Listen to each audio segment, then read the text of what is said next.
Alexandre Dubé. Aussi véridique et authentique que son information.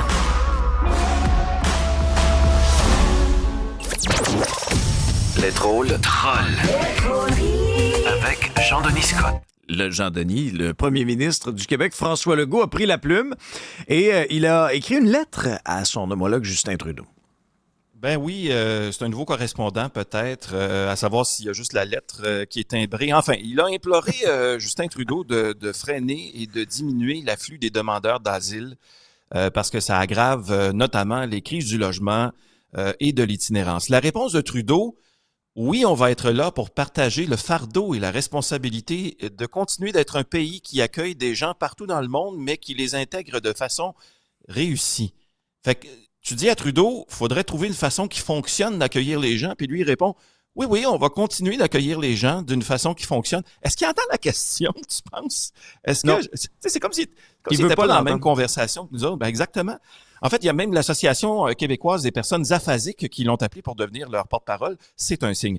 Mais là, peux-tu t'imaginer comment ça devait être chez lui quand il était encore en couple? Écoute, j'imagine 2 scènes en particulier.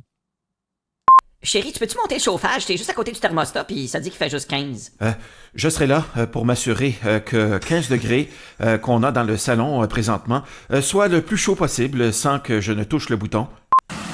Justin, ton bain déborde! Ferme le robinet! Je serai là pour m'assurer que tu aies le plus d'essuie-tout possible. Laisse faire les essuie-tout, éteins le robinet!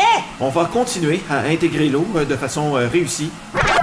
Oui, c'est séparé Alors, aussi. c'est ça. Ceci explique peut-être cela. Oui, c'est ça. Écoute, encore une fois, un Trudeau pour la séparation, on aura tout vu. Cela dit, on se demande si on n'habite pas parfois, quand on entend tout ça, la maison des fous. D'ailleurs, parlant de fous, c'est Trudeau qui devrait demander l'asile, si tu veux mon avis. Et, attention, on apprend à l'instant qu'il faut maintenant dire l'aéroport Roxane Trudeau. Alors, il faudrait peut-être faire un petit breaking news là-dessus. On va rebaptiser cet aéroport. Et puis, écoute, puisqu'on en parlait, Alexandre, on apprenait hier que Sophie Grégoire Trudeau va animer des séances de yoga pendant l'éclipse solaire totale du 8 avril prochain. Ah, es-tu sérieux? Alors, c'est quand même, tu sais, c'est assez spécialisé comme poste, quand même, animatrice de séances de yoga pendant des éclipses solaires totales. C'est niché. On souligne que la prochaine est en mai 2106. Alors, on prend déjà des inscriptions, si jamais ça vous intéresse. C'est vraiment ce qu'on appelle un travail très saisonnier, hein, ça, quand même. Non, mais sérieusement, je suis un petit peu cynique, là. Bravo à Sophie pour son nouvel emploi. Il y a quelque chose de beau dans le fait de savoir que c'est grâce au yoga qu'elle s'est trouvée une position. L'histoire d'amour maintenant entre Pierre Poilievre et les élus municipaux se poursuit alors que, le chef conservateur a qualifié les maires de Québec et de Montréal d'incompétents. Alors, clairement, traiter Valérie Plante et Bruno Marchand d'incompétents. Poilievre y va encore de demi-vérité.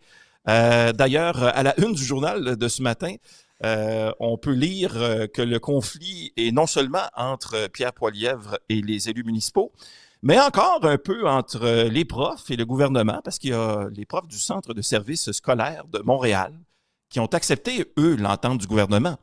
Mais il y a 2 syndicats qui la rejettent. Alors attention, ceci sera un problème de mathématiques présenté aux élèves de secondaire 2 en maths.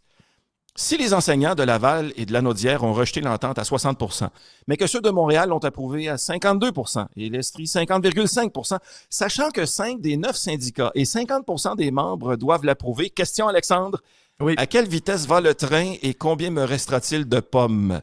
C'est ça qu'on veut savoir ce matin. Ben oui, ça Tu peut être à l'épreuve oser de ministérielle. réponse? Non, OK, c'est bon. Écoute, la réponse est très simple. Ben écoute, la réponse sort même pas ta calculatrice. La réponse est toujours Bernard Drinville. Alors voilà, c'est réglé. Oui. Ailleurs dans l'actualité, Serge Laprade n'est plus. Il est Garden Party mercredi. Alors, est-ce que Michel Richard sera enfin couronné reine de TQS? On me dit qu'on le saura dans la dernière saison de la série The Crown. À suivre sur Netflix ou peut-être sur TQS, je ne sais pas. Sujet plus sérieux, maintenant, il y a une demande d'injonction qui a été présentée auprès de la Cour supérieure du Québec pour mettre en suspens les travaux préparatoires effectués par Northvolt et sa future usine à batterie sur la Rive-Sud.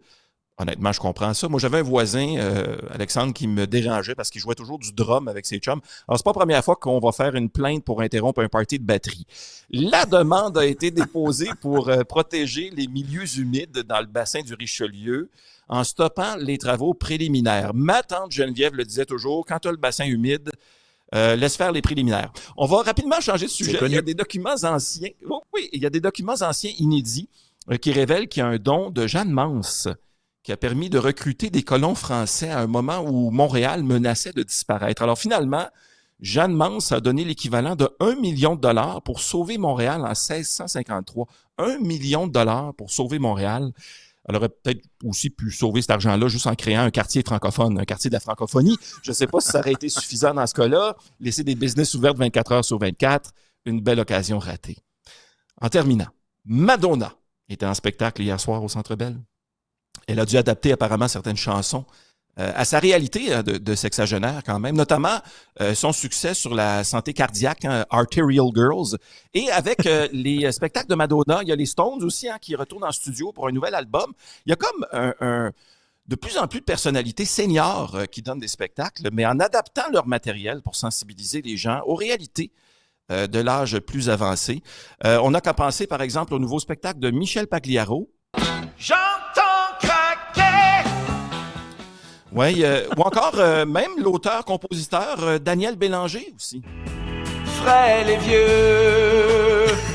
Ouais, c'est plus rêver mieux, c'est Frêles et vieux. Ou en terminant, le nouveau septuagénaire, il faut le dire, Monsieur Francis Cabrel. Moi je vivais bien et voilà qu'aujourd'hui je dois réfléchir à la fin de ma vie, c'est laid à mourir. Faut penser à ces choses-là, Alexandre. Oui, puis il faut toujours rester actuel, hein? C'est important, nos artistes oui. nous le prouvent encore. Merci Jean-Denis. Bye.